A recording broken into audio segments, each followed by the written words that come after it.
English के अंदर tenses की तादाद 20 है, 12 नहीं है।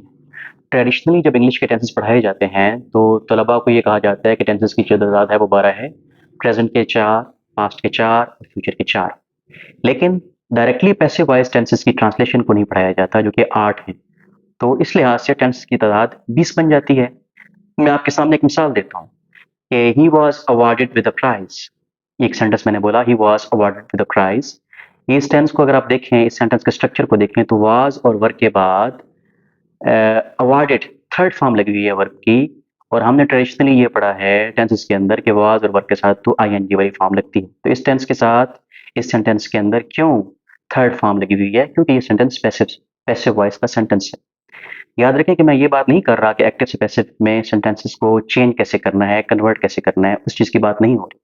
बात ये हो रही है कि डायरेक्टली जब हम टेंसेस पढ़ाएं तो हमें 20 टेंसेस को पढ़ाना चाहिए।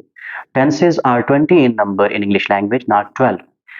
12 from active voice and 8 from passive voice. तो इन तरह कलेक्टिवली 20 टेंसेस को हमें पढ़ाना चाहिए। और वो जो पैसिव वॉइस वाले 8 हैं वो कन्वर्जन के लिहाज से नहीं, जब हम टेंसेस पढ़ा रहे होते हैं तो उनको डायरेक्टली उन 8 टेंसेस की ट्रांसलेशन को पढ़ानी चाहिए और उसको कैसे उसको एक्सप्रेस करना है इन सेंटेंसेस को, खास तौर पे वो वाले सेंटेंसेस जो कि पैसिव वॉइस हैं। और पैसिव वॉइस की खास पहचान ये होती है कि इसके अंदर ऑब्जेक्ट शुरू में होता है और सब्जेक्ट या तो होता ही नहीं है, अगर होगा तो वो एंड पे होता है।